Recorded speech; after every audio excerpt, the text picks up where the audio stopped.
take a look at Compass's newer game, Balance of Power. This is going to be a World War I game. And by the way, this artwork is very evocative of the era and very, very, very nice. It was sort of the first thing my wife noticed about it was, oh, that looks interesting. Oh, it's just a war game. Look at that. But actually, there is some difference in the presentation of this game from most games that I'm used to. The kind of broad use of the pastel colors throughout the map, etc. The color choices on the counters are a little odd. Anyway, give you a little bit of a thought about this. This is it's a funny situation. Compass came up with advertising 3 P500, I think, World War I games, strategic, all of them, all at once. This one, at least in, a year or two back that I was aware of. And I saw them all and said, wow, if there had just been one, I would back it probably. There was this one, which I didn't realize quite how large it was. This turns out to be a much bigger game than I thought, not just physically, but time-wise as well. There was the WIF, what the hell is it? Fatal Alliances, which used to be used map overlays and tried to represent World War I using WIF-like rules. I have no idea. I heard some bad things about the original, and that one probably I would not have moved towards, except for one thing. When I was playing World in Flames, I kind of was, that was more recently, thinking, gee, it already plays a little like World War I at times. There were aspects of WIF that feel World War I-ish to me, and I could actually see where it would modify kind of nicely. In a way where I wouldn't see where Third Reich would, for example.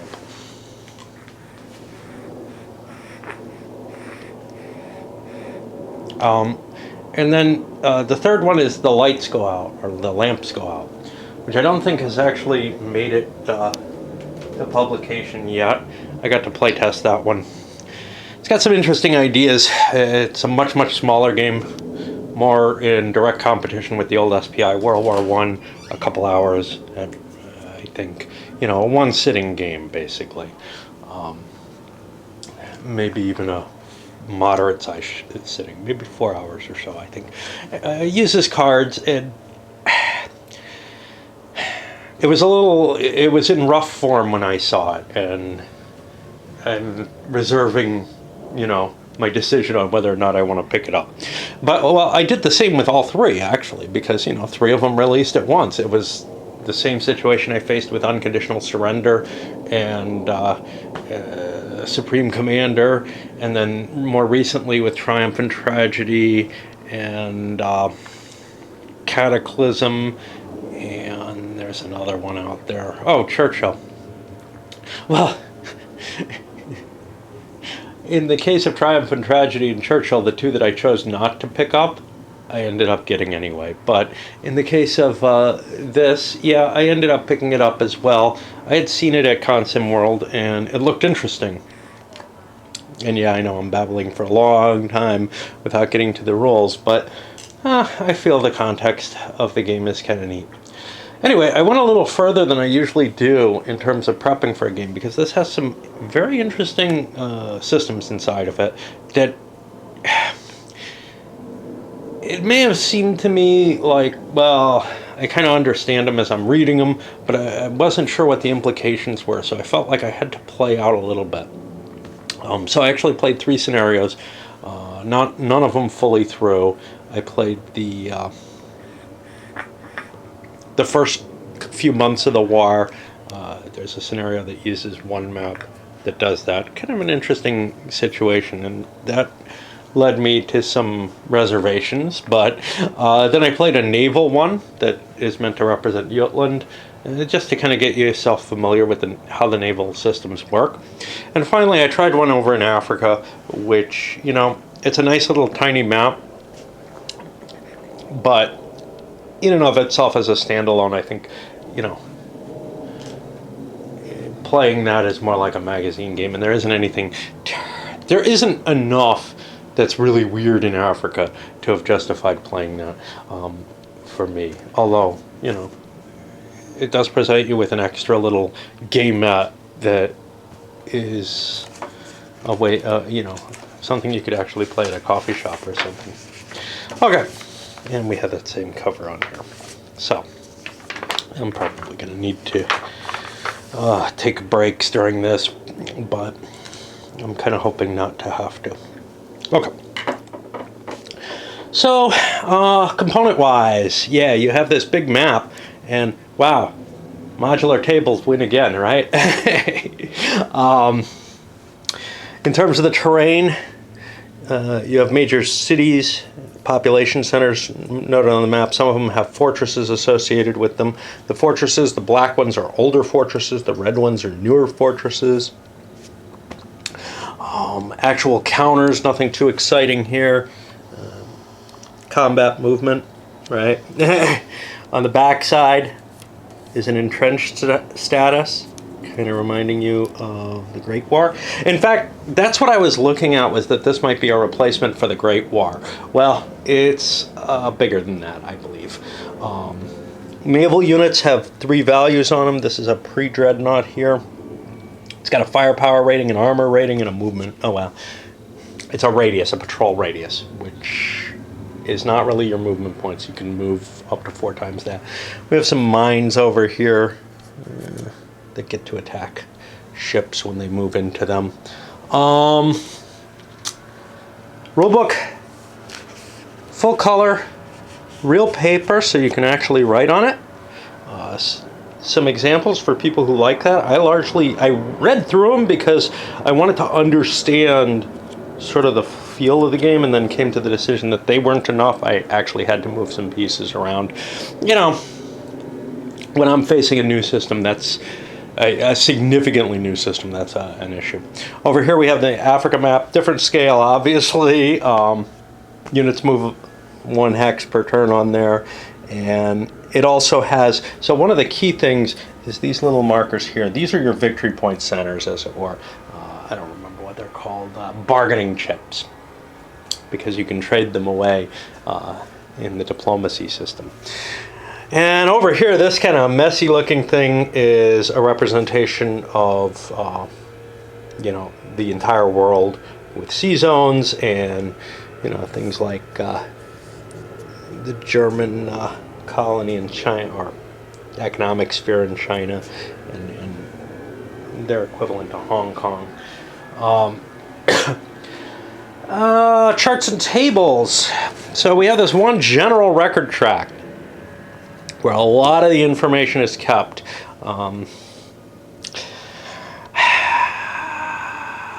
When you have to go up as high a number as this does, I guess, but I tend to like seeing multiple tracks a little better.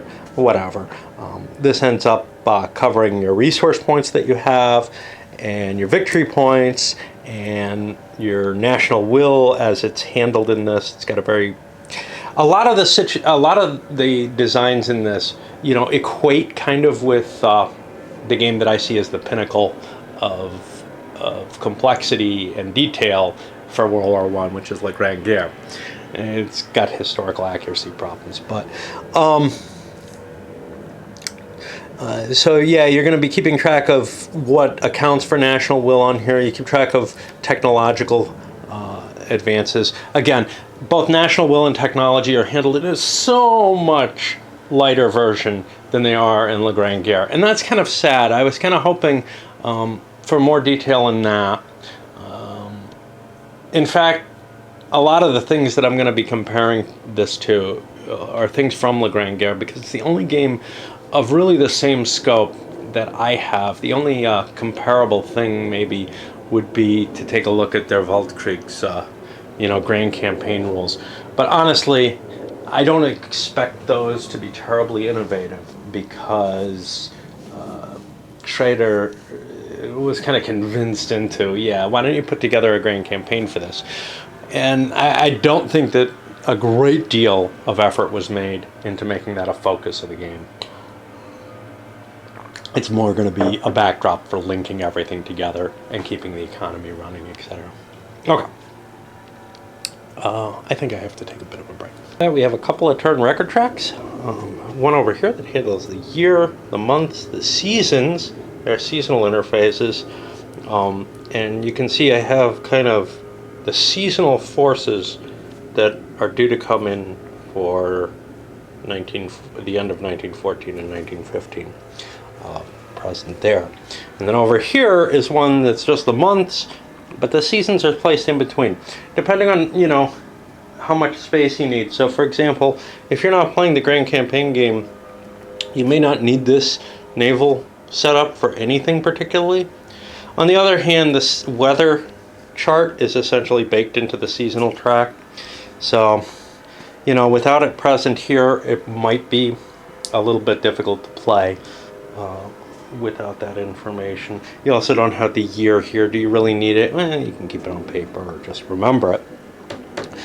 So it gives you another option. More importantly, it gives you a place where you can put units for the upcoming year. So basically, we're going to be starting in August. So we have the end of 14 and the first half of 15 in place. I'll add more troops as I go. I got additional units over here. Units are going to be in a couple of different states. So this is kind of weird. Reinforcements come in two types. If they come in on a month, which are the guys I've got over here, they just show up on the board, built, ready. But the ones over here are going to be added to your force pool, included with your dead units that you can rebuild. So you've got kind of, you know, two different mechanisms for that. You have a couple of play aids. This is an optional rule to replace the standard diplomacy. And we'll get to both of them. And then this is basically where troops show up in Africa. Over here you got a terrain effects chart. There's another copy of that over on the back of the rule book. Yeah, me and my tobacco hands. I hope it was tobacco. Afraid to smell it. And then this guy, there's two copies of. I've written in some rules references. You know, it's not like I sell games, right? This is going to give you the economic information, including economic warfare, costs of units, some diplomacy, and then the sequence of play is here in a very, very sparse sort of version. Although, honestly, this isn't a game that goes into real detail. It's not like World in Flames with a sequence of play that's, you know, 2 pages, essentially. Nah. This is really the sequence of play. It's got some mechanisms that allow things to handle in a kind of a cleaner fashion. So you don't have to be constantly looking up, oh, am I supposed to be declaring my invasions now, and then 10 steps later I'm going to actually move my ships, and then 5 more steps I actually invade, or what? You know, I really hate that about both WIF and A World at War. I end up just abstracting the rules away. That looks like a mountain pass or something. There it is. Okay. That is a particularly impossible place to walk through, I guess. Alpine Pass, mountain core only, all of the rest of the movement points. Yeah, I don't know. I guess you can move into it. I mean, I don't see why the Alpine Pass is particularly more difficult to move into than the Alps themselves. Because a mountain is able to be moved into by any units. Okay. I guess, yeah, no, it doesn't make sense to me, because a mountain is essentially the same as an Alpine Pass.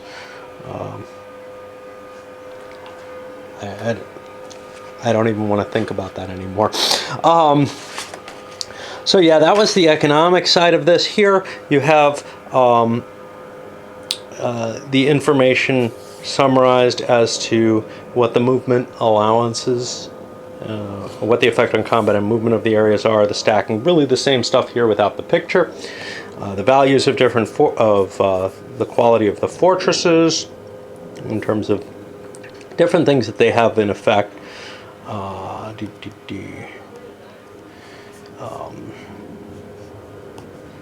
Naval operations there. This is the core of the combat table, the modifiers, and the chart that you roll on. All very simple. And you know, it's funny because much more simple than like the CRTs from, say, World War One, the SPI game, or the Great War, either of which is lighter games than this. How many units you can move by rail, and then a sequence of play for land combat, which is actually kind of more complicated, but you know, it isn't really... It isn't really more complicated than in most games. It's just they gave you a sequence of play for it, you know, rather than embedding it in the main sequence of play or something. Okay, so let's look at some of here are your informational counters, which we don't have. I have minor countries here, control markers. Generally, I'd use these to mark, I don't know, the bargaining chips that you've taken, but they can also be used to just mark hexes that you've taken, and we'll see how I end up using them as necessary. Over on the other side, there are spoils markers. Spoils markers are going to be used in the diplomacy section when you promise territory to minor power to unaligned powers. These are kind of weird. These are for the fortresses. They're marked ruin if the fortress is destroyed, and reduced if it's just reduced. I don't know if I like the graphical representation here. These are going to be, I think they're called breakthrough markers.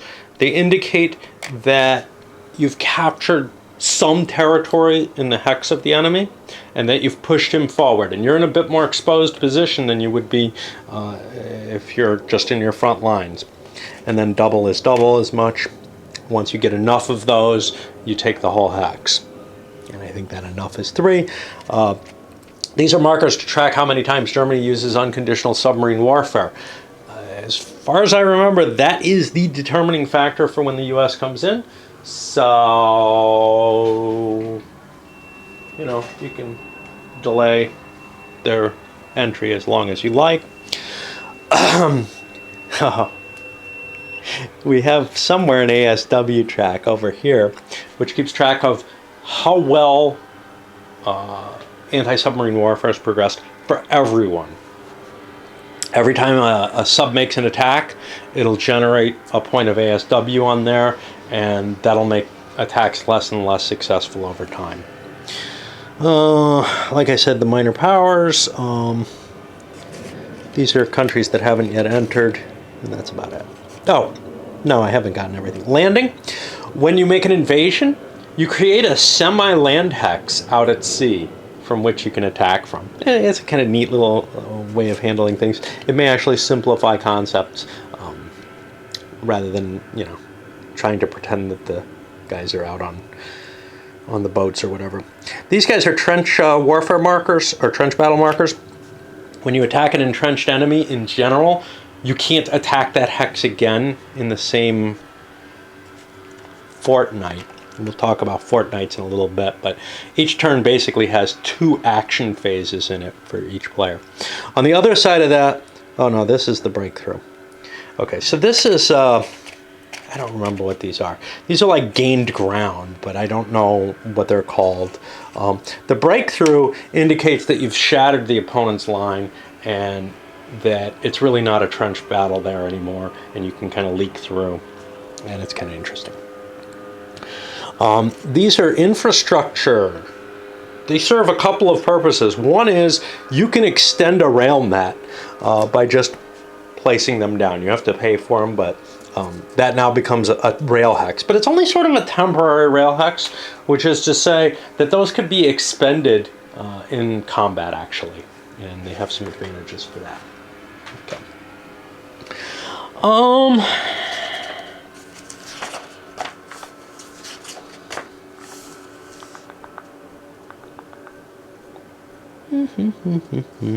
Okay, so let's start going through the rules and worrying about things. Stacking. Stacking is generally 6 core per space. Yeah, there's some specials where it's only 1, like the desert. And you're going to be operating stacks of units. So you basically, when you move, you just start moving a stack, and it fights and continues its move and maybe fights again and whatever. Well, they don't have many movement points. They only have 3, so it's not going to be doing that much. But you get the idea. And then you move on to the next stack of units, and you move that. So it's not like a strict I go, you go type of game, although it does have an I go, you go format to it, in the sense that I take my turn moving all my pieces and taking attacks as I go. It's not, okay, so it's not the movement combat supply, or movement supply combat type, sequence of play, which I kind of like, because it means I can ignore all that temporal qualities to the movement of play, to the sequence of play. Not all of them, because navies have their own segment that also works the same way, in terms of you get to move and you just keep moving until something happens, and then you get to move another stack. Major battle, this is an important concept. The major battle is a battle in which both sides have at least 2 corps involved outside of Africa. That's going to affect a couple of things. It's going to affect your technological improvement. It can also affect your demoralization. And as I was saying, technological improvement. Every time you attack, you're going to get a point of this stuff. This is really simple. I mean, compare this. If you go watch La Grande Guerre, compare it to the technology system there with its chip pulls and, all kinds of weird stuff going on. Compare it to the technology going on in a world at war. So much is being abstracted here. In particular, it doesn't make a difference until you get to TI-6. There's no intermediate technologies, there's no rolling barrages and all that being looked at in detail in this game. There's no increased entrenchment effects. All these things are happening, they've just been abstracted away, and I'm a little iffy about how much I like that. I like the technology rules in games usually, and I kind of feel funny seeing them being glossed over. They're one thing I would have liked to have seen more attention paid to. It's okay to me to get rid of the military side of things, but the diplomatic, the political, and the technological, I always feel get glossed over too much. Everything kind of gets taken to a lower level here, though.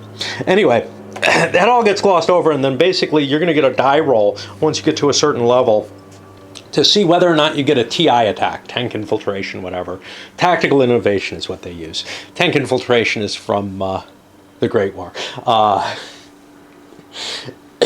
But those attacks give you certain benefits, some die roll benefits, and some flexible movement benefits as well. Sometimes when things happen, like you lose a major battle in a certain way, or, well, let's see. The beginning of the game, it could happen, if we're playing with that option, which we will be. If you take a major battle and you get a really bad die roll against you, you may face demoralization. And finally, if you choose to take attrition losses, which is to pump the young men into the front before they're ready, essentially, not to lose full units, but just keep pumping raw recruits into the field, you have a chance to take a demoralization loss. Now, each of these, when you take a demoralization loss, you make a roll against some target number. If you fail it, you gain a demoralization point. And eventually, this little counter will tell you a number like this is 9, I think, which says if Austria-Hungary hits 9, they go into crisis and bad things start happening to them. And in some cases, that can lead to revolution. Again, nowhere near as detailed as what La Grande Guerre handles here, which is a pity because the political system for that is just so cool. So when you're in crisis, you start taking penalties to your income. You can't take attrition anymore, and you can't make a land attack unless you have a tank or air superiority. Your battleships must go home and won't sail out again. And Austria, Germany, and Russia have a revolution. Once you take somebody out, you have conquered them. That is what? At least one of the bargaining chip hexes and the capital have to be taken. And for Austria, they have 2 capitals. Either one suffices. Remember, this is World War I. You're not seeing broad marches through the territory. So, I have some doubts as to say, would France have surrendered if Paris fell? Maybe, maybe not. Likewise with some other cases, but historically it didn't happen, so it makes a good target. Certainly, the German Schlieffen Plan was based on taking Paris right away. Okay, supply is going to be traced. There's an overseas supply process as well. But in general, supply is traced by being within 1 hex of a rail net. And if you're not that, you may not be in supply. You're probably not in supply. And you're going to be tracing back to essentially a home country bargaining chip, or is it just population center? I don't know.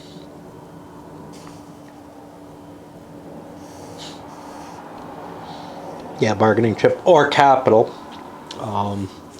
or to one of your port boxes in your home nation, or Russia can trace supply off the map, of course. They always seem to be able to in these.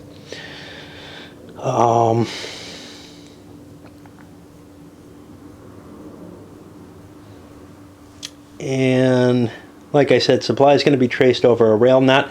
Now, rail nets are a little weird here. You don't have to trace the rail net, right? Let's say Bremen is held by the Germans, but the French have gotten these 3 hexes. They can actually trace through these rail hexes. They're just rail hexes. And that goes with those infrastructure ones, too. It's assumed that there's some connecting lines, etc., where it's close enough. And it looks like my map's shifted a little bit. If you're not in supply, you can't, if you're an air unit, you can't do air things for the most part. You can't go on raids or patrols, but you can still dogfight in your hex.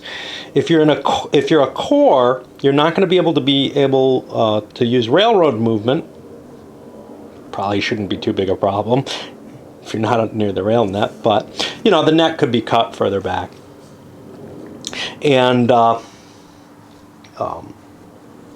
your effectiveness and movement scores, effectiveness is the combat rating, are both reduced by 1. But in addition to that, at the end of the turn, there's going to be a commiserate phase, where you commiserate, and you roll a die, and maybe you're destroyed, maybe, right?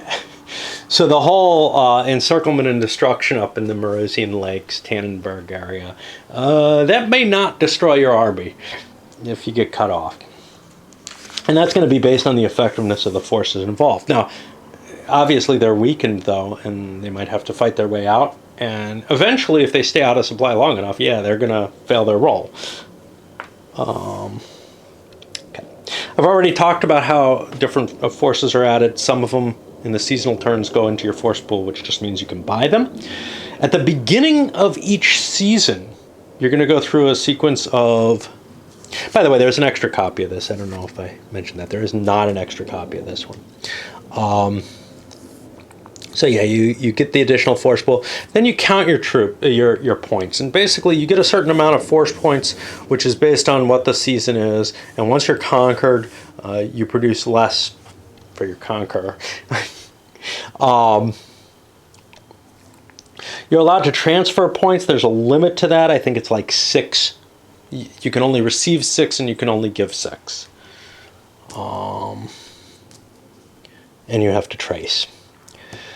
And then requisitioning is if you have miners under your control, whatever, you get some money from them. Not a lot. It's like 1 point each.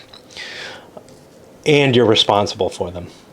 Okay, then we go to resource reductions. If there's any of these things in effect, so for example, you can do bombing at this point in the turn, and you pick a target, you check to see whether any of the modifiers result. You'll roll dice, That looks like Raiders. Okay, so rolling dice for the Bombers. You roll dice and see if your final dice roll is less than the last digit of the current year. So in the first year, it's 1914.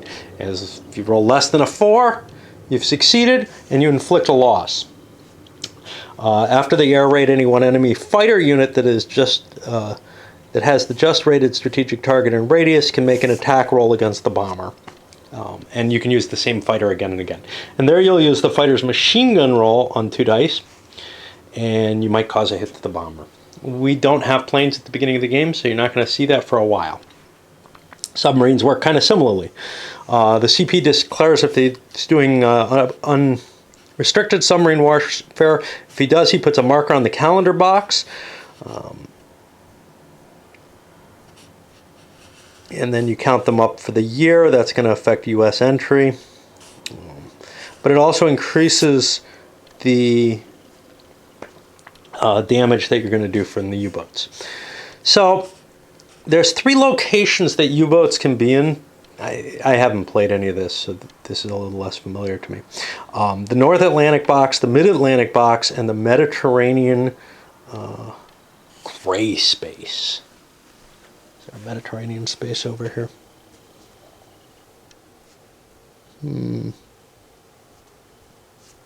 Over here. So I guess you kind of go off the map to go into a special box that normally you wouldn't be allowed to move into.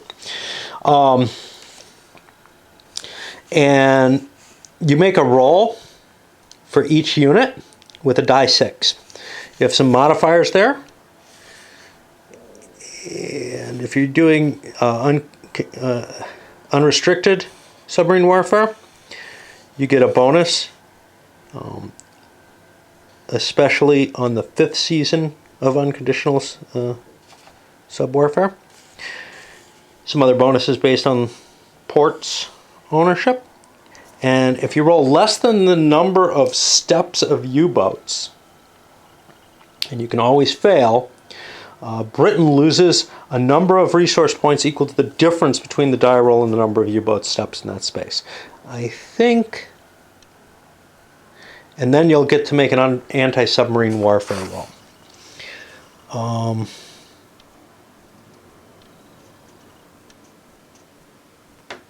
So it looks like unconditional submarine warfare just subtracts 1 or 2 from your total.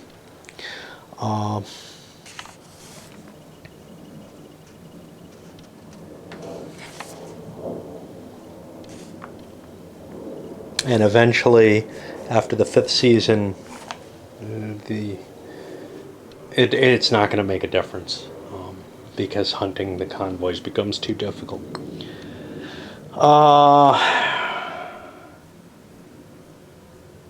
Yeah. So I'm not sure how valuable that really is, but anyway. Now, Antwerp being a port, I believe that requires that you end up violating the Netherlands' neutrality. Just as you don't just conquer Antwerp and get that bonus. You pretty much have to make the decision to go into the Netherlands there. The way the ASW is going to work is you roll 3 dice, and if you roll less than the current ASW number, you inflict step losses on the phasing force that just triggered the die roll. If you roll doubles and you're less than, you get 2 hits instead of 1. If you roll triples, you get 3 hits instead of the 1. Surface raiders work similarly. For each space that has German surface ships adjacent to a British port, and that's why I'm set up with these over here. Setup is free setup, although there is a historical option that came up as... It's online, actually. It's not completely free. So where are we? Okay, so you roll 2d6. If you get less than the highest printed radius score in the ocean box, and the radius score is the 3rd number, the kind of movement-based one, you end up costing 1 resource point to the Brits. You don't return to port. Submarines return to port after they shoot, and submarines can't go just anywhere. So,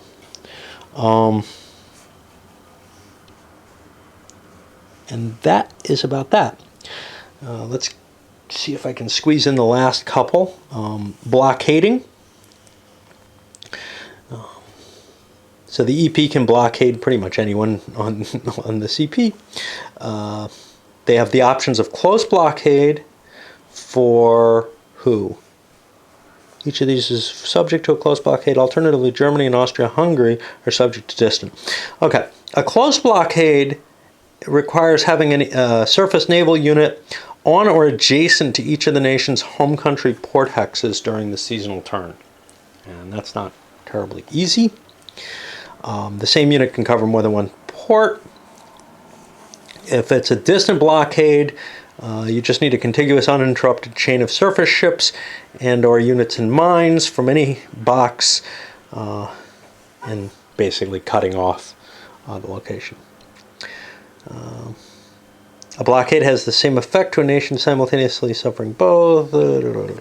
Okay, so here's the cost, and I don't see what it matters whether it's close or distant.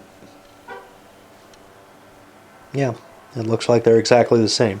So if I want to deal with Italy or the Ottomans, I have to worry about a more difficult blockade. But for the Germans and Austrians, the Austrians, I can cut them off here in the Adriatic, and that's important. And for the Germans, well, I think cutting the line there is the way that works. At least 2 steps of surface units in each of the Mid-Atlantic and Norwegian sea boxes. No, I can do it over here. I don't even have to close off the straits there. Okay, here's a special one. The German shipments of Swedish ore can be violated or can be prevented. The EP has to control a port hex in Russia or the Northern Europe map. There has to be a British submarine in the Stockholm port box, and the EP must not control Stockholm port box. If these conditions are met, you roll a d6. If it's less than the number of British submarine steps in Stockholm, then the Germans lose 2 resource points. Then the subs are subject to ASW and go to port. If the EP controls Stockholm, this would be a violation of Swedish neutrality. Yeah, no shit. Then Germany just loses 3 RP, and you don't have to worry otherwise. Demoralization, you lose 1 for every point of demoralization you have tracked. So that's going to cost you as you become more and more war-weary. It's time for me to switch batteries, and I think to take a significant break. So we kind of handled the seasonal turns that happen in interphases, essentially. But then there's the monthly turn, and that starts off with a diplomacy segment. Now, the diplomacy segment has a few things that happen in it. First of all, you declare if you're going to violate anyone. I don't think there's a cost to it, but you set them up and they're against you then.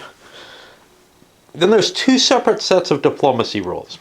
The standard rules to the game, there's a set of countries, Arabia, Belgium, Denmark, that they're not going to get involved in the war unless somebody invades them. Then there's permissive neutrals, which are a set of powers which allow certain other powers into their territory. Imperial neutrals, Britain, Japan, and the Ottomans, who come in through semi-automatic versions. So, for example, Japan will enter a month after Britain enters. The Ottoman Empire joins a month after Japan enters. Whether or not the Ottomans are affected by Japan isn't really the question. The Ottomans are affected, although I'm not sure I truly believe this, by the entry of Britain. Fair enough. How about Britain? Well, Germany controls whether Britain enters. If they declare a violation of Belgium or the Netherlands, i.e. if they invade, If they enter within 3 hexes of Paris, if they have 3 naval units in sea locations more than 6 hexes away from the German country, which is one reason why I only have 2. Oh, give me this back. Let's put this with the fleet. Why I only have 2 ships out there on possible raiding duty. Otherwise, it'll bring the Brits in right away. If Russia goes into crisis, or if Italy joins the Central Powers, well, this gives me some flexibility, sort of. We'll see. When we hit the scenario-specific rules, we'll see about that. But in particular, it's possible from this that it looks like I can avoid attacking Belgium. I'm going to be moderating things a little bit there. So essentially there's a semi-optional, standard, but not necessary or something like that. I'm not sure how to put it. A sequence that happens at the beginning of the campaign game to determine whether or not the war is sparked off. And it's not really clear how optional it should be, but it's one of the bright points to the system to me, so I'm going to actually try playing it with that. Now, you could say, well, geez, man, you know, if you want to test out World War I, why don't you test it out with the historical situation? And yes, I can understand that, but I'll let other people do that. Because for me, the big excitement is to take the game where other games don't take World War I. And in this particular case, it involves that pre-game situation. Just like in La Grande Guerre, although I always pick the historical for some reason. But in La Grande Guerre, it is possible to get rid of, you know, the Schlieffen Plan. Well, here, these just get discarded, and that's the Schlieffen Plan and Plan 17 just get discarded, kind of with no cost, which I think is a little extreme. And I'm going to see if I can work for a compromise solution there. Because I really don't believe... If the war goes forward, France against Germany, the way that it starts, unless you're backing down from Britain, I don't see the Schlieffen Plan not being used. So we'll see how that develops, this starting play. Then the final are these opportunistic neutrals, which is Abyssinia, Bulgaria, Greece, Italy, and Romania, and possibly Sweden and Portugal. Okay. So starting in March 1915, each side has one chance to ask for an opportunistic neutral to come into play. Now, diplomacy phases happen each month. And the way you do this is you announce who you're going for, you pay an RP, or an AP if it's in Africa. RPs are your money. APs are your African money. They use funny money in Africa. And then you declare how many bargaining chips you're going to give up. Bargaining chips are the victory point cities, the guys who are surrounded here. Now, you don't give up your own. You give up your opponent's chips, and you're going to get points for them. If you don't hold the chip yet, you give up one. It gives 1 point bonus on the die roll. If you actually own the property already, if you own the territory that you're offering, it's worth 2 to the die roll. And then your opponent's allowed to make a counteroffer. You started the deal. You may not want to do it if your opponent has the advantage in terms of what they can offer. They can only offer stuff within a couple of hexes of the country you're bribing's border. It doesn't really cost you anything, except you can't offer those cities again if they accept and join your side. So, for example, if the Allies bribe Italy and give them, I don't know, these 2 cities, well, they wouldn't be able to give those 2 cities to anyone else anyway, so they might as well, right? But that's the bonus there. But if you're trying to go in the Balkans, you might see that, like, Bulgaria and Romania might both be interested in Serbian cities. Well, you can offer them up to either one, but once one accepts, you can't re-offer them.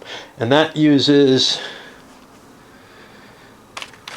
these little spoils markers. Once you've offered one and it's been accepted, it turns to a spoils, and you can never offer it again to anyone else as a diplomatic measure. Okay, then you roll a die and possibly the side joins you. There's some modifiers here for specific countries, la. The U.S. will automatically enter 2 months after the 5th unrestricted submarine warfare is placed by the Germans, i.e., the Germans completely control whether or not the U.S. is going to enter the game. I've never seen that done in another game. Most of them have yeah, you can really influence it by cutting down on your unrestricted submarine warfare, but here you can do 4 of them, and then as long as you don't press on after the U.S. gives its ultimatum, you're free and clear. Now, you may decide you can probably win the war in the short window after you launch that, but that seems, well,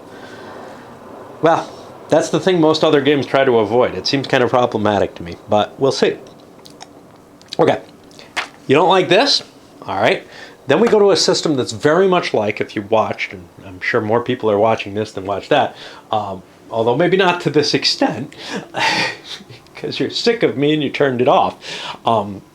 My video coverage of the old Rand game, The Great War, which comes up in this discussion along with La Grande Guerre and games people actually know about, like World War I. No, I'm not mentioning Paths of Glory here. I don't remember enough of Paths of Glory. It did not impress me all that much. Okay. So what this does is it says, okay, on specific months, there's a chance that each country maybe joins one side or another. You roll a die and you see if it happens, and it just kind of happens automatically, and it's not affected by anything. And there's modifiers. So, for example, Britain, if Germany hasn't violated Belgium or the Netherlands, Britain has a penalty against their entry against, along with the Entente. And I think Britain stops trying to enter after a certain point. There's no preconditional, there's no guaranteed trigger of any of this, and that's fine. Okay, then you're allowed to construct units, and constructing units is pretty easy. You pay a simple price. For most units, it's going to be $2, I think, for most core. And air units, it's 1 per step, which is $2. Fortress repair, 2 per step. Infrastructures cost you 1, mines cost you 1. Mines that you haven't laid on the map yet, go over, there's a little box somewhere here for them. I don't know where it is. Yeah, I don't see it. Pretty sure it was here. Oh well. Oh, here it is. And then you have to actually deploy them with a ship, but you had to pay for them first. Money is very rare.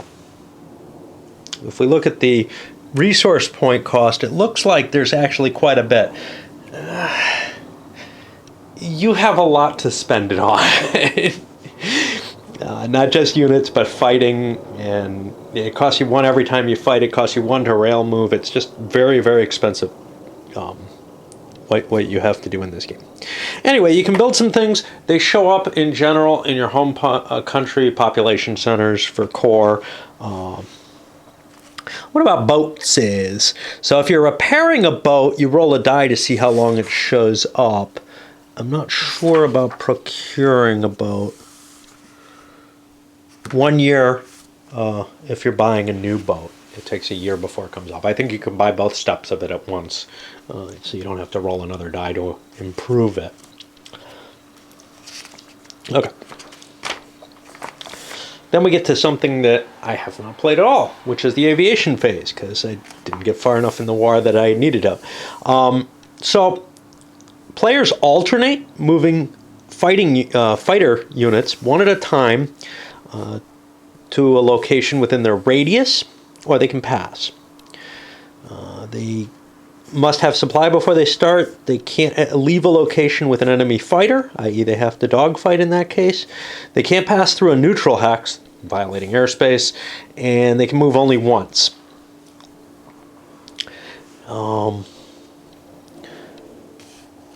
When both players basically pass, or have moved all their fighters, well, they'll pass soon. We're done with that, and we go to dogfighting, and then they're going to fight out the actual flight, plane versus plane attacks. The base is going to be based... Okay, so naval combat works kind of the same way. where you pair off units in tiers. Well, where you get to fire in tiers. So whoever has the highest machine gun rating gets to shoot first with that plane, and then the next highest machine gun rating gets to shoot, and two that have the same machine gun rating get to shoot twice. Get to, you don't necessarily alternate here. You fire in the if they fire at the same time if they have the same rating is what I'm trying to say, but I got sidetracked. They pick an enemy plane. However, all planes have to be targeted once before a plane can get targeted a second time, unless the shooter is an ace. The shooter will roll 2 dice at his machine gun score, and he's got a penalty if he's he's got a bonus if he's shooting at his reduced unit. If the final result of the dice exceeds the target evasion score. And this is really the same way that naval combat's going to work. So you'd be firing with your guns, the 6 in this case. The 12 would be the evasion strength. And you're trying to break that, and the 3 is the radius. I hope. All right. Now you got me worried, but I'm pretty sure. I know that the designer wrote something about the movement being in the middle, but I think it may have been just a joke. I don't think it has anything to do with the actual game. Machine gun evasion radius, yeah. So you're trying to break beat the evasion rating, and if you do, you cause a hit. Now, most of these say something about doubles and triples and such. Now, I don't think that's the case here. Okay. Most of them have some effect on doubles and triples. After all fighters have fired, how do you abort? There we go. At the end of the current tier, after all units in that tier have fired, damaged fighters have to leave the dogfight, i.e. those that were just shot. You can fly a damaged plane into a battle and it'll fight at its reduced rating. But if a plane gets damaged in the midst of, or if a flight group gets damaged within the battle, it breaks off the battle, which means if you shoot things that are lower on the machine gun level than you can pick them off and chase them away early so they don't get a shot at you, even with just one hit. Okay.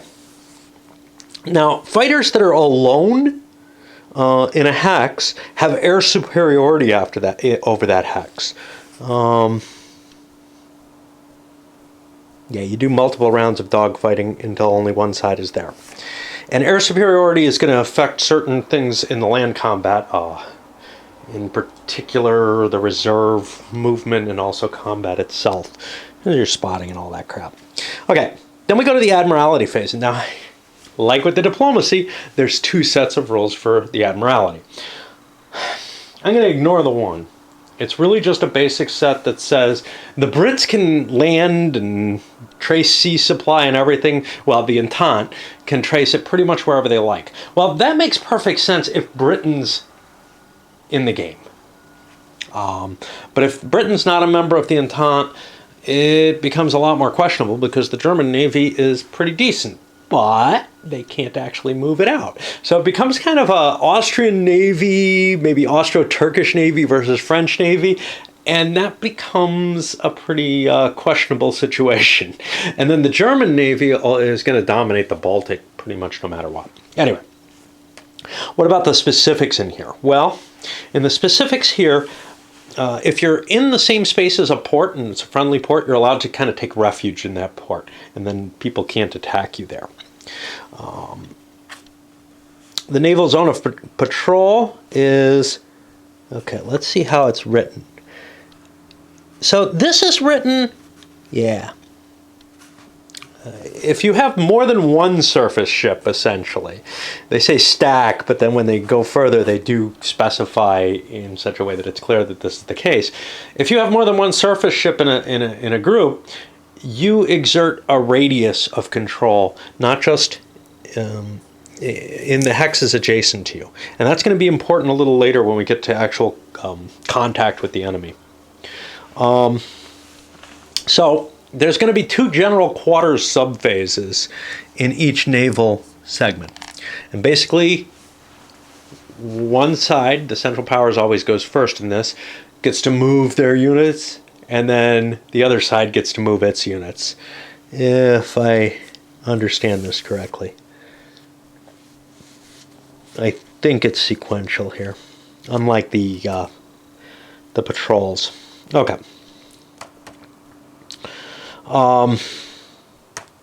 Mines are present. If you sail into a space with a mine, it gets an attack against every ship that's there. You're allowed to clear mines by moving adjacent to them or in with them if you want, spending 3 times your radius score in that location to try to clear the mine, and you make a roll to see if it clears away. Those activities could generate an interception, contact, and stuff like that, which we'll get to in a moment. Now, like I said, there's this simplified rule, and then it goes into that there.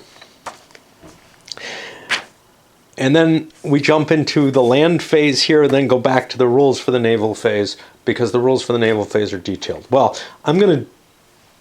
I'll briefly tell you, the land phase has very little here. It has, 2 fortnights, again, two action phases pulsed together. But we do hit the later side of things, and I do have to hit these in some detail here because they're never mentioned again.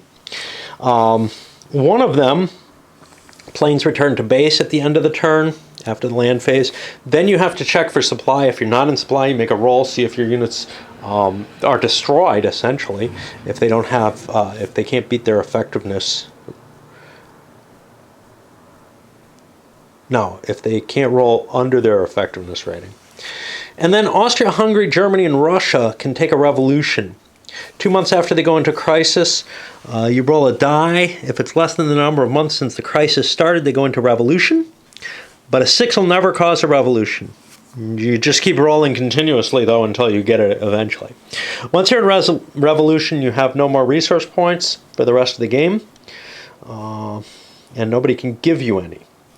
Austria, Hungary, and Russia, they lose all their units from play except for mines. All their fortresses are ruined. And then they get 6 infantry corps, rank 2 in the nation's capital, unless that's controlled.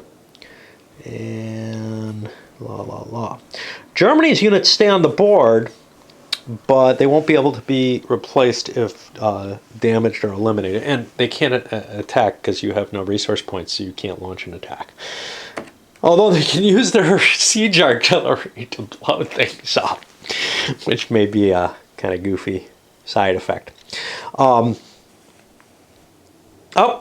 Germany is allowed to conduct a free attack each turn. Once per season, sorry. Finland becomes a neutral power if Russia goes into revolt. All right, we're going to go to the main naval rules, but I need a break key.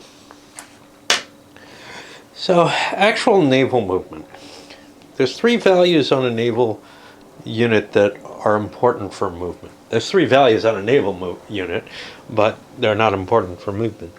The first value is the gunnery factor, second is the armor or defense, and that's going to work very much like the evasion in the planes, you'll see.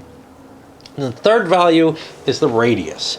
The radius is how far you can, I think it's called intercept in this, I'm not sure, but essentially stop the enemy from moving in order to react to them.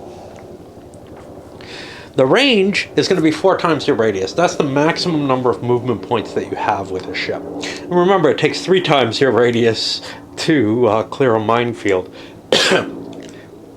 Your overage is going to be however many movement points over your radius that you spend. What you move within your radius is not going to accumulate overage. Now, what overage does is it makes you easier to it makes it possible for you to be intercepted. So basically, if you're traveling a long distance, you're traveling in kind of a straight line and not taking all kind of evasive maneuvers. That's a little weird because the first few hexes of your movement, you can be doing all kind of evasive actions, but as you get further and further out, your line straightens. It's a little weird, but whatever. Certainly, I'm not sure it makes sense, because if you have somebody kind of blockaded in a port, you should be able to catch them, even though they haven't moved very far. Okay. The general movement for ships is, first one player takes his part of the general quarters phase, moves his stacks one at a time. And as they move, they can engage, they can cause engagements to happen. They can also engage in things like taking out minefields, etc. And then after you move one, well, then you can move another stack. This is going to be the standard procedure throughout the game for land units as well.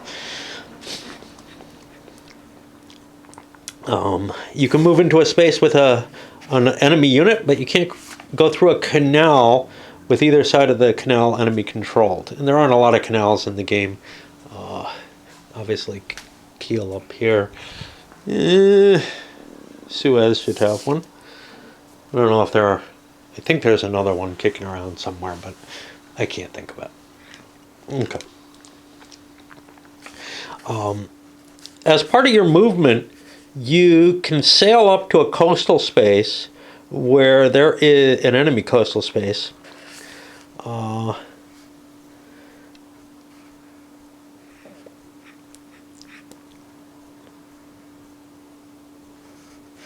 And if you have a gunnery factor of greater than 1, and the space has to have either enemy units or a population center of the enemy home country. And population centers are just the cities of various types. And then you're allowed to make a shot. You roll 2 dice. If you roll greater than the last digit of the current year. Remember, the airplanes, I think, were less than the last digit. These are greater than, so it becomes harder and harder to do naval raids. You'll inflict a loss. If you roll doubles, yeah, you have to roll doubles and get greater than the amount to inflict a loss. I'm sorry about that. And it doesn't cost any movement points or anything. You just sail by and buzz them. When you move your ships, if you're planning on moving any of your battleships, as soon as you first move one, it's going to cost you a resource point, which is a reason to keep your fleets at home. There are other reasons, which we'll get to in a little bit. It's not as devastating, though, as the naval rules in the Great War, which really kind of make it so that sending your ships out in the Great War is a risk of your entire war, essentially. Your entire government, your income can collapse through it. Sending your ships out in La Grande Guerre risks your national will, which is kind of interesting too. Here it's not that bad, but you do have to spend. Limitations to where U-boats are allowed to go. There's places outside their range. They're not allowed to go to the Indian Ocean. I was thinking, well, you know, if I have Central Powers somehow grabbing the Suez Canal and getting their way out to the Red Sea, they would be able to operate out there. But one, there are no rules for coping with it. It would be easy enough to kind of make some up that they could raid shipping out in the Indian Ocean somewhere. But one of the facets of this game is to not really bother with making a lot of special rules to handle really, really unlikely situations. The only way this is going to happen is if the Turks come, you know, crashing down and somehow defeat the British in Egypt. That's pretty much impossible, I would say. And then beyond that, hey, what's all this funny desert? It can't be desert. It doesn't look like this is the desert. What's this weird green stuff? I don't know what this terrain is. I think it's supposed to be desert and it's color drawn, because this is a desert area. Anyway. I see. It's got to do with the nationality background. So it's the desert overlaid on the Ottoman color scheme. And this just looks like desert because it's considered its own sort of country. Okay. And I think you have to violate it, actually, to cross it. What was I saying? Yeah. So the game kind of ignores really, really unlikely possibilities. That makes it less of a sandbox than a game like La Grande Guerre or World in Flames is. But it also makes it so that you maintain a certain historical accuracy. If you're free to make up your own rules if you want, and you don't have to add a lot of bulk to the game either. Now, a game like A World at War would come up with, all kind of special cases to handle this. A game like La Grande Guerre might have or WIF for that matter, might have a general case but make kind of a killer strategy out of something like that. So in a sense, it's sort of the safest thing to just say, you just can't do it. It's that simple. And that's very much a lot of the philosophy of the game. So, it's not as rich a sandbox as it might be. Rules for transporting units. I think it's one ship that transports each unit? Yeah. One ship can transport one corps, or 3 African units, which are kind of smaller. And no, it's not because of the conditions they're shipping them. So, yeah, the idea behind that isn't that, you're putting a corps full of units on board a light cruiser or a squadron of light cruisers. It's that squadron of light cruisers is being detached to serve as a transport escort. But beyond that, there's a limit to how much transport you can do. So like Britain can transport 5 corps each month. Other powers can only do 1 corps every other month. That has an extra factor in play, which is that, since the ships can only be transporting every other month, it means that for anyone except for Britain, US, and Japan, which is in the errata, there's a couple of pages of errata, some of which is painful. Like there's a map errata, so I've got an overlay here. There's a counter errata, which I haven't updated yet. Fairly minor, but still. There are some production issues, right? Anyway, if you're not one of those countries, you have to sail back into a port. You have to get your troops unloaded each turn. The Brits and the US can leave their units at sea, I think, indefinitely, if you so desire.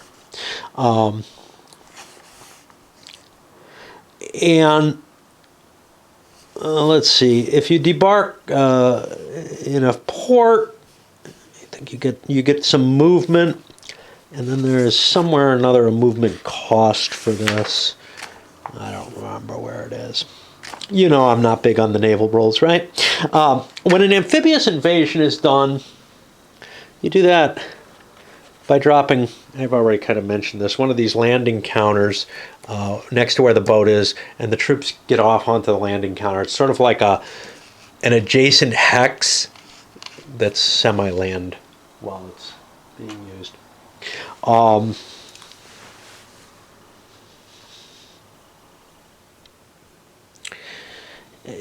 Antwerp has all kind of special rules, not too detailed, but basically the deal is you couldn't invade Antwerp, you can't use it as a port, this, that, and the other, for the simple fact that the Dutch have sort of control of the waterway there, and you'd be violating Dutch neutrality if you do so.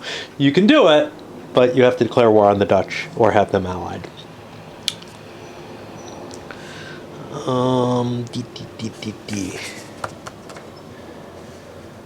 Okay. Once you land, you can actually flip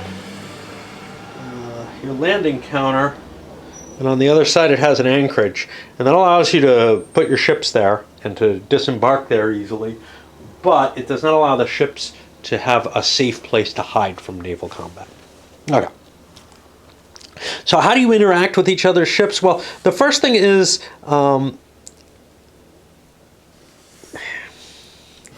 it's not the first thing. The concept of contact. The concept of contact, it's the first thing in the rules, but it's not the most useful place for it. The concept of contact, which will come into play later. No, I'm sorry. The interrupt is what we want to touch first. Okay. So the interrupt is when somebody's moving. If they move into the radius of one of your units, that includes subs, you can declare that you want to stop them. If they've got an overage built up, if they've gone beyond their own radius.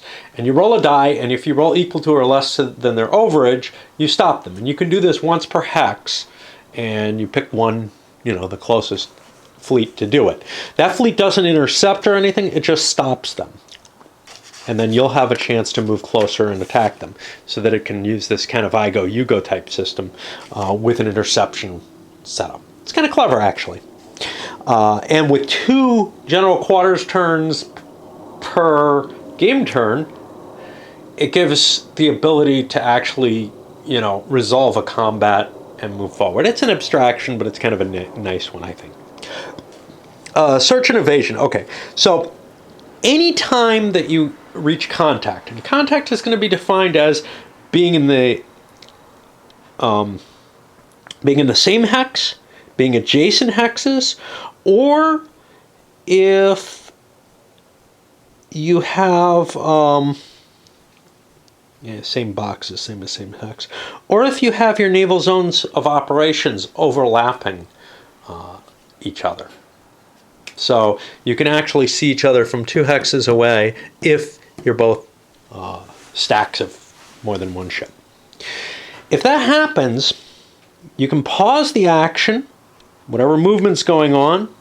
One of the people may have been interrupted, and then try to make a contact. Now, in order to search, what you're going to be doing is you roll essentially against the sides of the 2 fleets. The bigger the searcher, the more easy it is for them to search.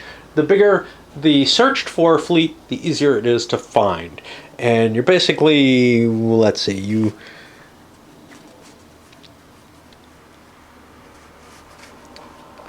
You roll 1 die, you subtract the number of naval units in the searching force, and if it's less than the total number of surface units in the targeted force, you succeed. And then you have a naval engagement.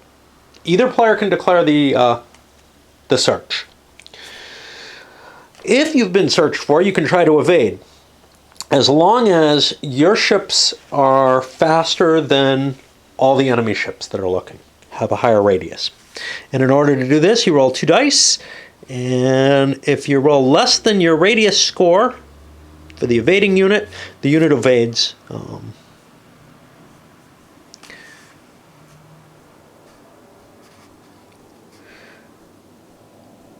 And you roll for all the units, I think, as 1 die roll that are capable of evading. If you do a surface combat, then you're going to deploy, and you deploy your fleet into 2 groups. One group is the Vanguard, and you can put battle cruisers and regular cruisers into that. The other group is where the battleships and the pre-battle ships and the coastal defense boats and all that go. You have the option to move cruisers into the main battle group, though. You make a roll for surprise, and you have to roll.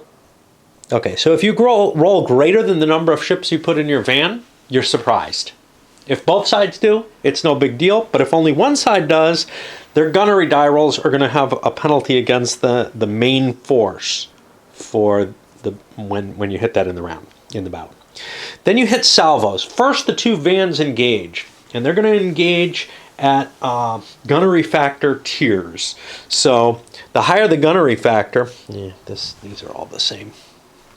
So if we go over here, the higher the gunnery factor would fire first. So if, say, the Germans and the Brits are firing together, and then all the strength 4 gunnery factors would fire at the same time. They don't have to fire at each other. And this would just be van against van. You roll 2 dice, you add your gunnery factor, and you compare it to the armor factor of the ship you're trying to shoot. If you get higher, you do a point of damage on the ship. If it's already got a point of damage and you do a point of damage, you sink it, unless it's a battleship. If it's a modern battleship, you have to roll doubles as well as exceed the value, which makes them very hard to sink. The pre-battleships are not too impressive. They have much lighter armor. They're pretty much considered an underclass of ships at this point. They're not particularly fast, and they're not terribly well armored nor heavily gunned. Although some of the cruisers would have trouble knocking them down. Okay, so each ship gets to fire once. Some ships will have leaders, and I think this is the same as the leader rule with the aircraft, which I didn't go over, but I didn't look at it. If a ship has a leader attached to it, well, if the ship sinks, the leader dies, and that means, I don't know, he's dead. But if a ship has a leader on it, when it gets a chance to fire, it gets to roll twice, and it can pick different targets with that leader. After the van gets its shots, then the main battle joins the van. And as far as I can tell, both the vans and the main battle get a shot again. So the van gets a second round of combat.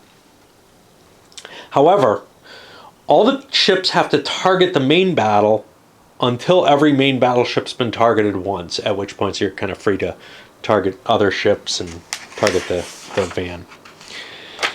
Okay, well, when submarines are attacking,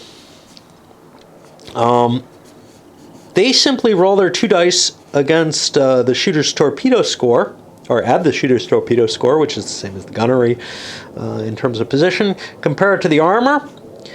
If it exceeds the armor score, they do a hit. Battleships have to take doubles. Battleships do not have to take doubles when they're attacked by mines. After the submarines have all fired, you make a roll on the ASW track to see if you hit any of the submarines and do damage to them, and then you increment the ASW track because you've had an ASW successful roll or attempt at a roll. The first few ASW rolls will automatically fail. Okay. After both sides have had their engagement round, you have the possibility of a mandatory return to port. Submarines always mandatory return to port after they fight. They'll be fighting in separate battles. You can't combine them. So you roll a die 6. If you roll less than the number of steps that you've taken in damage that round of combat, your fleet turns and sails home. And this is where it's kind of painful. You're not going to be able to spark the kind of all-out naval conflict that you get in La Grande Guerre. And that is what destroys La Grande Guerre's naval game, in addition to it being an unpleasant system. This is a much simpler and easier system. You don't have to, you don't have rolls to hit and saving throws and all that. It's all baked into the same die roll. So it's less painful mechanically. And then on top of that, it's not going to devolve into an all-out naval battle for control of the North Sea, which I think is probably for the best. Because there's an expense, both sides don't particularly want to send their ships out unless they have to, unless they have some really important job to do. That job may be defeating the enemy navy, but you're not going to have that opportunity the way you do in LGG. And it just makes Navy far too big a part of that game. And then in Great War, the naval power can actually just destroy the enemy's economy. So,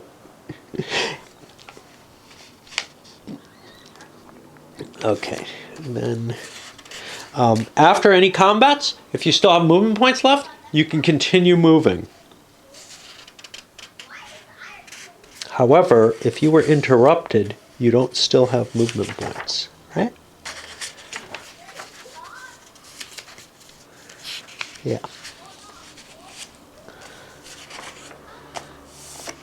All right. Let's go to land movement in combat. Well, you don't have to pay to do land movement usually. Again, one stack at a time takes its move. You can pick up units, you can drop off units, but anything that's moved is done moving for the turn. Movement allowances generally are 3. There's some units that have 2s, and entrenched units have only 1 movement point. If you want to attack a hex, you spend a movement point to enter the hex. Some cases, you spend more movement points, like entering forest or jungle or terrain. That costs you all remaining movement points. Some things will cost multiples. So for example, where Ocean says one or 3, it's 3 over here where the hexes represent more distance. I don't remember how the C box is. I think they're like 18 movement points, something like that. Okay. So that's your base movement. Now, remember about supply when you're moving, which is you have to kind of stay along these rail lines in order to stay in supply. So you got to stay within 1 hex of rail lines you control. Otherwise, you may be putting yourself into risk. You can kind of take a quick detour. You know, I could move from here 1, 2, 3, and I'm still in supply at the end of the movement. I spend movement points to move into a hex, and that'll be an attack on that hex. And then I resolve the combat directly there. Rail movement. Rail movement, I spend a resource point to entrain an entire force. And then they can move 18 hexes along rail lines. Well, from friendly controlled rail hexes to friendly controlled rail hexes. They don't have to follow the road lines like they do in most games. I've already kind of touched on that. You also have these flotillas, which work kind of strange.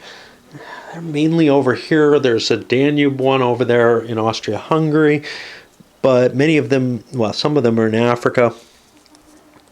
Trying to see if I have it here. Guess it's not on the map yet. The way they move is they move along hex sides, essentially.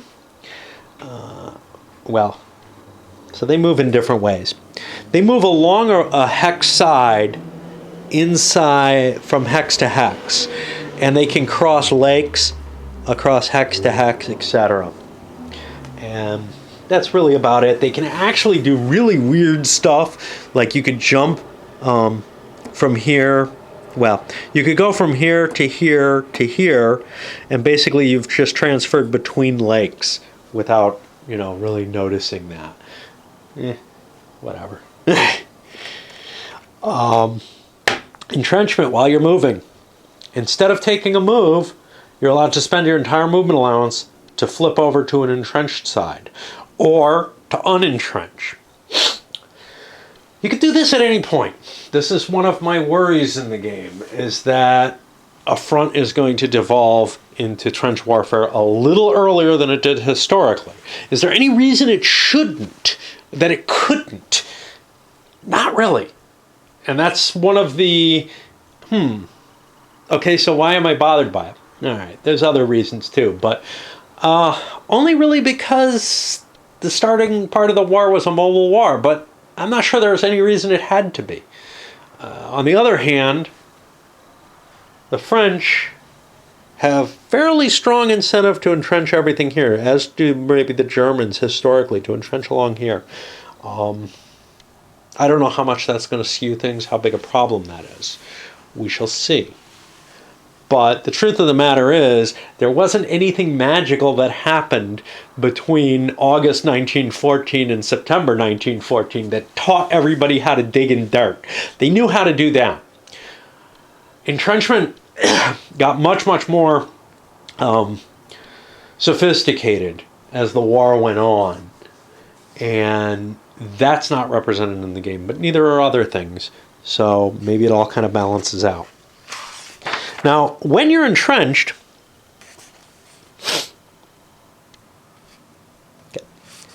if a corps in maneuver mode attacks a hex that's entrenched, immediately after the attack, the attacker will drop into trench mode as well, unless he gets a breakthrough or drives the enemy out or whatever. Or if he has TI. If you attack an entrenched core, or a hex with an entrenched core, and you don't get those special cases, you get this trench battle, which means no other stacks can attack that hex for the remainder of the fortnight. There's going to be 2 fortnights each turn, remember? All right.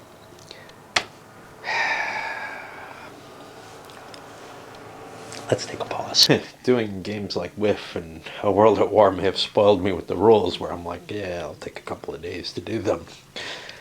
This game really doesn't have that many rules, but I've gotten exhausted more easily. Anyhow, we were up to land combat. In the midst of movement, you can spend the movement points to enter a hex, and then you get to fight. And what's done, well, first you check to see if you're in supply, because that'll have an effect, I believe a -1 on your effectiveness rating if you don't match it. Then, if there's a fortification, you're allowed to bombard it. Bombardment of the fortification requires siege engines. It doesn't cost you anything to bombard.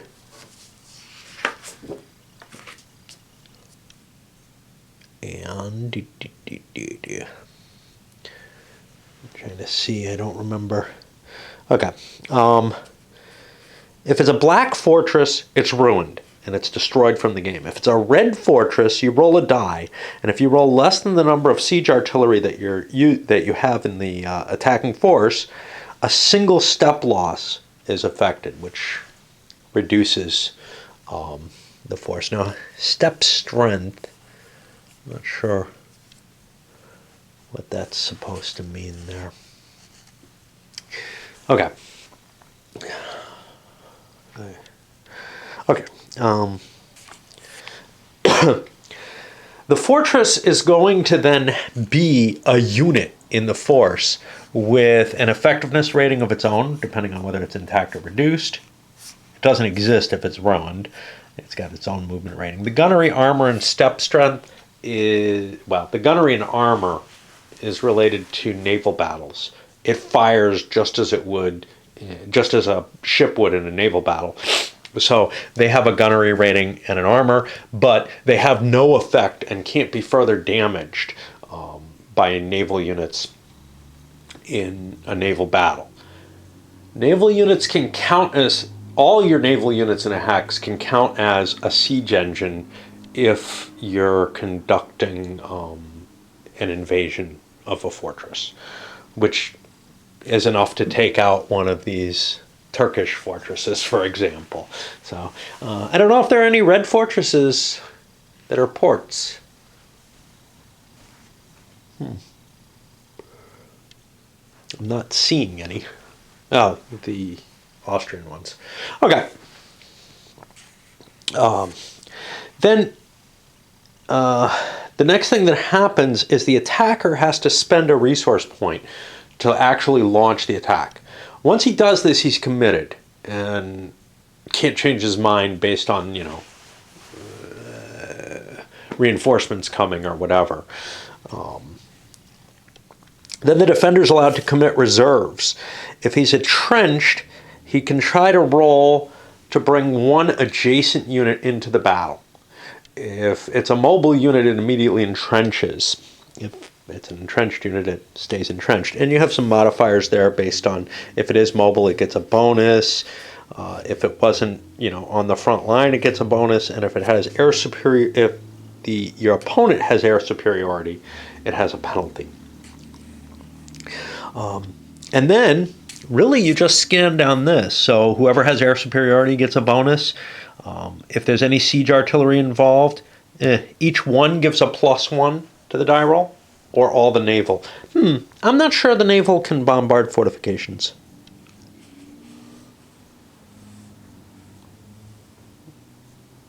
No, they cannot. Sorry about that. My mistake. They count as a siege artillery for the main battle, but they can't damage the fortification at that point. They can reduce it, though, during the naval movement phase, so, or general quarters or whatever. All right, leadership. Both players, well, both sides have a number of leaders. We have Cluck here. They're rated for two things, attack and defense. And basically what happens is if you have a leader with a force, you can roll a die. And if you roll their leadership value or less for the type of battle they're doing, they add 1 or subtract 1 on defense. Terrain effects, as you can see, mountains, for example, have a -2. Mountain Pass has a -2. Marsh is a -1. Just standard defensive effects there. All right, odds. If you attack at less than 1 to 2 odds, you take a -2. Now that's less than a real 1 to 2. It's not like 1 to 2 in a lot of games where that just means less than 1 to 1. No, you have to actually be attacking with half the size of the force. And that size will be, I screwed this up in my solo play. That size will be in total number of core, I believe.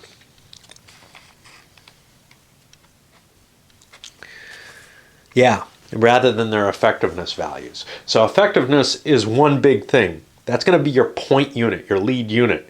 Both sides have one, and that can be a fortress if you wish. But then just number of cores matters, and there's core with 0 strength, with 0 effectiveness, core with 1 effectiveness. Those guys are just as good as backup units. If you manage to make it to 3 to 1, you get a +1, and if you make it up to 5 to 1, you get a +2, with no effect in between. If the defender's entrenched, that gives you a minus to the battle. US, British, Bulgarian, French, German, and Ottoman and Swiss get the -2. Everyone else gets -1. And if you're in Africa, that's 1 level less. I'm not sure, how I judge those values, to tell you the truth. The Austrians and Italians were both fairly effective against one another, but I'm not quite sure what's going to account for that, because they are not counted as particularly effective defensively, whereas the Austrians were not terribly effective against the Russians. And to tell you the truth, the Russians certainly weren't effective against anyone, but that's reflected here, as is the Austrians. I kind of like the way Le Grand Guerre does that better, where the trench levels is a technology thing, and in the dense West Front, it can reach its highest levels, and then it gets reduced as you move east and then to kind of the Ottoman territories, where really the war stayed more mobile. But regardless, this is one of the issues that I'm really most worried about, is that entrenchment is just so effective right from the beginning, and I'm not seeing anything that kind of reflects the reality of the war, how the entrenchment actually became more potent in 1916 and 17, really. You don't have that. So what I was kind of thinking was, well, they could tie that to the TI. As your TI goes up, you become better defensive, and that would give you even more incentive to make those early attacks, those early offensives. And then once you're up there with the offensives, you have more incentive to try to get to the TI level. I'm thinking that a defensive strategy may, right from the beginning, may actually not be too bad an idea. We'll see. I'm certainly planning on it with the Germans, actually, at least on the West Front. Okay, if both sides are entrenched and the attacker is stacked with an infrastructure, yeah, not quite. He has to also be willing to expend that infrastructure. And it'll be destroyed. And remember, that serves a supply purpose as well, and also serves as a maneuver purpose for railroads. If the defender managed to get reserves into the hex, there's a -1 to it. And then here's a very strange thing. So this is breach, not breakthrough, right? I'm easily confused there. So these little arrows that come about through the combat results table, they come about through this gain ground effect. If you're attacking from a hex which has already gained ground once or twice, you have a subtraction equal to how many times, how many arrows you have coming out of your hex. It gets harder to push on further because of defense in depth. Again, that's something that happened later in the war, but it's right there right from the beginning. These will only be there when you're facing an entrenched enemy. On the other hand, if you're counterattacking in the opposite direction of the arrow, you're hitting the bulge that's been created into your territory, you get twice as many, twice the number of arrows as a bonus. So it's very easy to counterattack, which kind of creates a stasis in the trench warfare, because you can only attack once with trench warfare. You manage to get a gain ground, and then you're kind of penalized for the rest of the battle because of that until you get knocked back. Okay, so the results themselves, you're going to be rolling 2 dice and adding the total of the modifiers. And you'll get a result, and the base result is going to be attacker defender by numbers over here, and then a possible GG and some other effects. Now, the numbers is the number of core you lose. But the first one has to come off of the lead unit, the unit that you selected for effectiveness. The rest can come off of anything, so you can have some crap stacked with you that you lose, take losses on. But the second one, if you're entrenched, you have the option to take it as an attrition loss, which is going to cost you a resource point and a demoralization check. And if you roll, less than 3, then you take a demoralization hit, because sacrificing all those young men is, very sad. Okay. Let's explain some of the others. RP.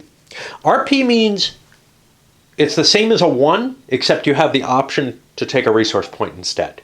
You can, expend more ammunition or whatever to push to reduce your losses. Victory through firepower. Okay. And here it depends on whether it's a major or minor battle.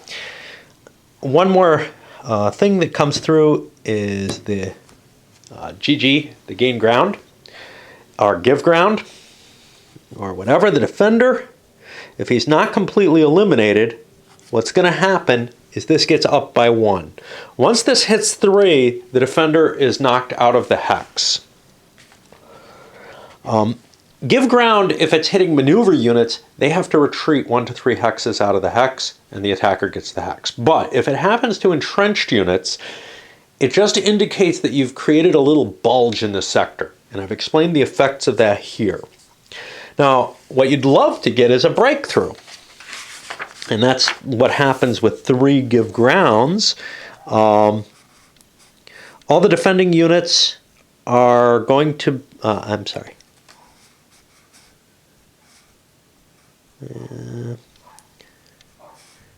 No, I'm sorry. All the defending units have to have been removed from the defending location through elimination or retreat, and the attacker wasn't counterattacking a breach. A final die roll that fails to meet these criteria just gets a give ground result. Now, when you get a breakthrough, either through the automatic breakthrough or through your third give ground, the attacking corps can ignore the usual requirement to entrench after attacking. Something I forgot to mention. So when you, I may have mentioned it quite a while ago, but when you attack an entrenched hex, you immediately entrench after the battle.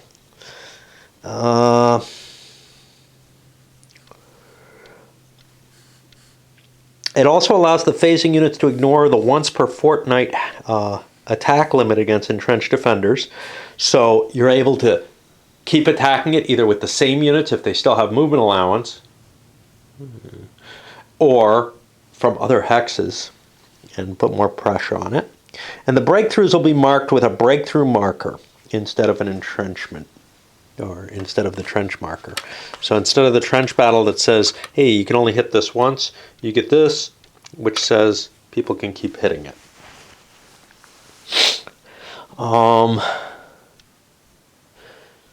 Okay, so demoralization comes through the attrition table. It can also happen through the Crisis of July, but it can also happen as an ancillary effect of the combat itself. If you get a very high or low roll, and it's a major battle, it's possible that one side or the other is going to be, well, it's very likely that one side or the other is going to take a demoralization hit. And remember, that affects your income and everything. All right. So, if you clear the hex, you must move forward into it.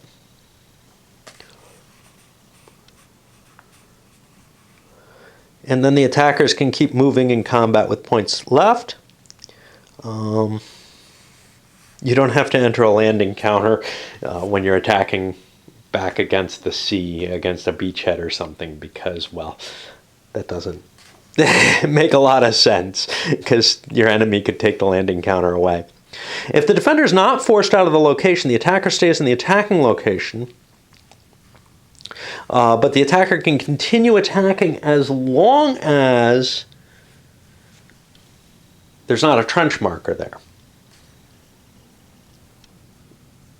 If you had to spend all remaining movement points, well, you're done attacking into that hex. And then a nice played out combat. All right, then we get to the scenarios themselves. And yeah, I know this is going long.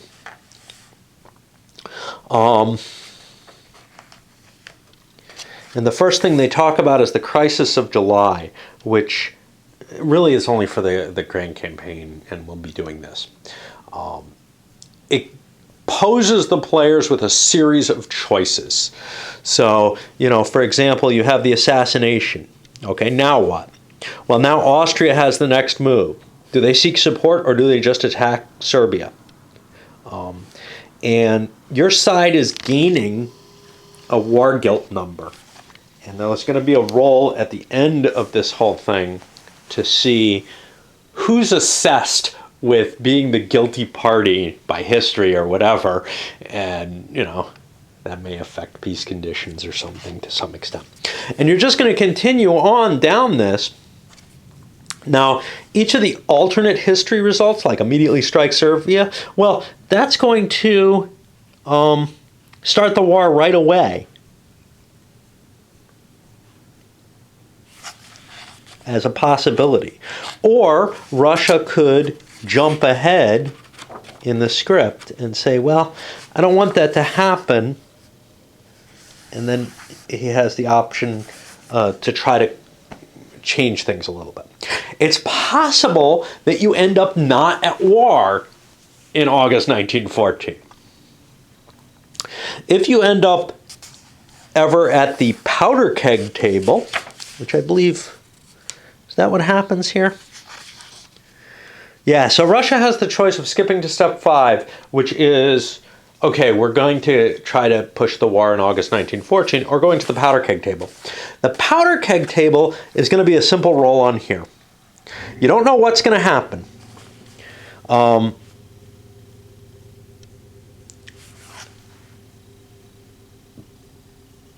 But the war is going to start. It's just when and where is the issue. So, for example, Romanians could end up assassinating Austro-Hungarians. Italians could end up rebelling against Austria. And that'll bring Italy in on the Entente side. Or Courland rebels against the Russians. Now these, if you get to the powder keg table, it looks like the war starts in May of 1915 instead of August of 14. How much does that affect? I don't know. And then after you get to the, hey, we know where the war is going to start, either powder keg or otherwise, you're going to roll on here, adding the modifiers for war guilt that have been collecting. And what do you roll? 2 dice? Yeah, 2 dice. And if you roll if you roll a 7, neither side's guilty. Above a 7, it's going to be the Entente. Below a 7, it's going to be, I'm sorry, the other way around. Less than 7, it's the Entente that's guilty. More than 7, it's the Central Powers that are guilty. And they're charged a victory point at the end of the game. Now, there is an advantage to having the war guilt, though. On the very first, I don't know if it's turn or fortnight, you get a free reroll to 1 combat. first fortnight, which is going to be sort of the surprise situation. You don't like a die roll, you can force it to re-rolled. And I think that is only on land combat, yeah. All right, there's a bunch of scenarios in the game. I've played a couple of them just to kind of get an idea of things. Most of them are land scenarios at various times in the game. It would not be hard to modify, say, the first scenario, which covers both the west and east front, to just being on one front or the other.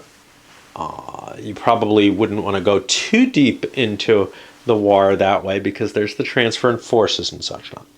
One thing the game doesn't bother with is it doesn't seem to bother with shifting forces from the west front to the east front because of the Tannenberg situation.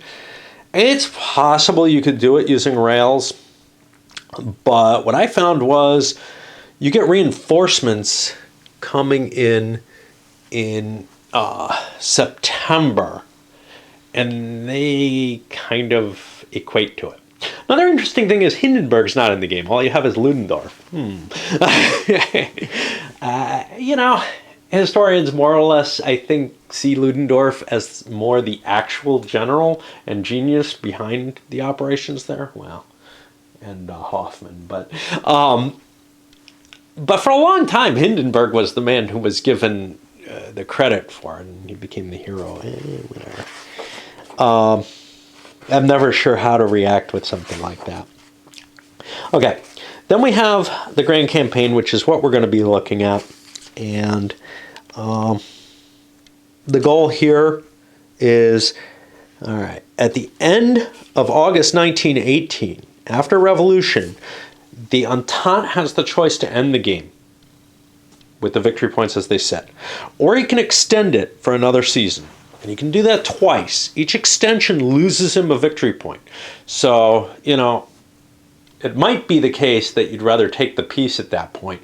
But if you think that your enemy's about to crack and you don't have a very good result, you might want to hold off a while. And what's the victory goal here? Well, your victory points are going to be one for the crisis, for the war guilt, if it exists. One for each bargaining chit on the 2 European maps. And one for every 6 bargaining chips over on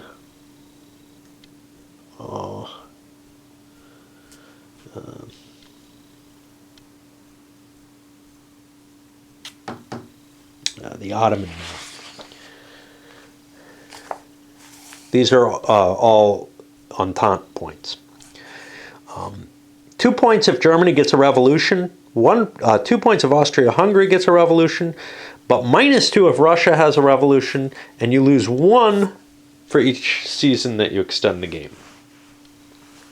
Setup is largely a free setup, although there are some restrictions. So, for example, the Germans over here are pretty much stuck with no more than what they've got east of Berlin. Likewise, the Russians can't push anything west of Warsaw, and they have to set up inside cities. The Austrians aren't allowed to move directly to the border here. The French have to set up all pretty much on the German border. The Germans have to set up with a heavy force in preparation for Liège. Now, if you're playing with the July crisis issue, you're supposed to eliminate special rules for setup, perhaps, but also Plan 17 and the Schlieffen Plan. Here's how I'm doing it. Schlieffen is in existence.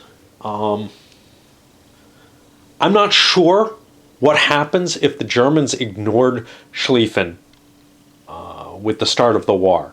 I kind of want to play that out. So, I am very curious as to the try to hold Britain out of the war. So I don't want to really force that. And also, the setups don't really take into account that there's a year more of tension where people could realign their forces. but I don't think they could realign them terribly much. So I'm still kind of tossing around these ideas. If you play with the crisis, you're supposed to discard the Schlieffen plan, and that's important because if you go into Belgium, Britain's in the war. If you don't go into Belgium, Britain may not be in the war for a long time. Maybe ever if you do really poorly. And I view that as a huge bonus, and that's what I'm going to try to be playing for with the Central Powers. On the other hand, there is an argument to be made that so here's the thing. An argument that's made in some other games is that, I think Der Weltkrieg actually, is that you can't get away from Schlieffen, okay? The Schlieffen plan essentially was so much the prepared plan for the German war against France that if Germany was going to war with France, what else could they possibly do? Well, Belgium's given the ultimatum. Britain says, do it and I'm coming in. And what does Germany do? It seems perfectly reasonable to me that they would say, okay, we can't do this. What would be the effect of that? I don't know. And I'm kind of racking my brain whether I want to add some optional rule for that. Likewise, Plan 17 was the French prepared plan. Would that disappear? Would the French be willing to violate Luxembourg in order to conduct Plan 17? Or would they just go with the offensive, the grand offensive against the German border and preserve Luxembourg's national integrity, as you were? I don't know what to say with that. It may be best to just throw them both out, but I feel like if I end up too close to the historical situation, I almost feel like I have to go forward with both Schlieffen and Plan 17, and I kind of almost feel like Plan 17 can't be gotten rid of. What are these plans? Well, the Schlieffen plan is you have to make an attack on Liège, and you have to move and or attack with at least 9 German corps, and they have to set up next to it, that number at least, through Liège. And the diplomatic situation is what it is. Plan 17 says the French have to launch 2 attacks with at least 4 corps on 2 different German hexes. And that can be unpleasant. Unlike La Grande Guerre, they get no particular, and I think the Schlieffen plan scenario for the West Front under Der Weltkrieg, they get no real bonus for this. They're not given any kind of advantage for it. And this is what kind of, it's a horrible plan, but there was a morale edge to it. This is what I kind of wish, is that these had something that I could penalize both sides for not following their pre-war plan. Like, the German high command should be thrown into some sort of disruption by not taking Schlieffen. And to some extent, maybe that disruption is no attacks on the West Front. That might not be an unreasonable restriction. And what about on the French side? Yeah, maybe the same thing. Maybe no attacks on the West Front. Is that a terrible thing for the French? No, not really. They don't really want to launch the Plan 17 attacks because they are horrible butchers, Bill. But yeah, I think if the Germans follow the Schlieffen plan, well, I'll tell you what, no attacks or movement, because the high command would just be frozen. So if the Germans do the Schlieffen plan and the French don't move, they're in a lot of trouble, because the Germans are going to be in position out here, and whatever British are coming in are not going to be sufficient to cover the Belgian border. So I think that's probably what I'll end up going with, is if you don't take the pre-war plans, you're frozen on that front for the first fortnight at least. Okay. So, beyond that, there's also a similar restriction in general. There's a number of options. You can admit various powers. If you don't play with the naval rules, they say, well, let's give you less money because you shouldn't historically have that much. To reflect the varying speeds of mobilization during the first fortnight of August 1914, only the British, French, and German Corps can move, and nobody can use rail movement. Which I'm not sure is correct. I think the Russians started moving their first elements in towards East Prussia pretty early. I'm going to have to look at that to see if the Tannenberg situation is accurately reflected. I know that things were slow on the Austrian side. Anyway, that's neither here nor there. And then, a couple extra special rules. Now, what's kind of weird, these special rules, some of them are optional, some of them are not. So Crisis of July is listed as optional, but however, if players use the optional setup provided in this scenario, then they should write down their at-start positions before playing the Crisis of July. That's one of the options that's present, is you secretly pre-record your setup. Well, I'm not sure what'll happen.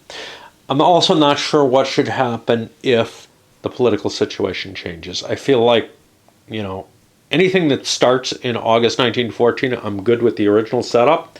Anything that starts later than that, I think it's May 1915, there's enough time that some change in disposition, especially with regard to Serbia, which may not be in the game anymore. I don't know what the powder keg situation is if Austria invades them right away, but we'll see. We'll see how I proceed with that. And then the game has a complete sequence of all the reinforcements that come in. I've scheduled out through partway through 1915. And again, some of them are force pool reinforcements, some of them are otherwise. The index, not too useful. Not enough words in it. There's key things that are hard to find in the rulebook. I found the rulebook hard to manipulate in a lot of ways. The rules are complete, but difficult to discover. And there are some errors which are in the errata, but beyond that, it feels like the rules are fairly complete. Difficult concepts not terribly well explained or positioned at times, at least for my taste.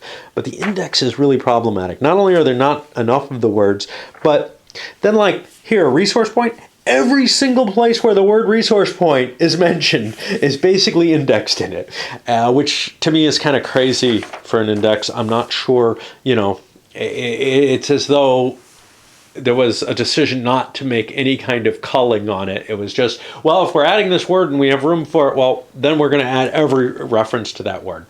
And there would have been room for more words if they had applied a little bit of editorial discretion there instead of just, indexing every use of the word. All right, that is the rules to the game. And honestly, after what I've seen of it so far, I'm excited about it. I do have some kind of qualms, but we'll see.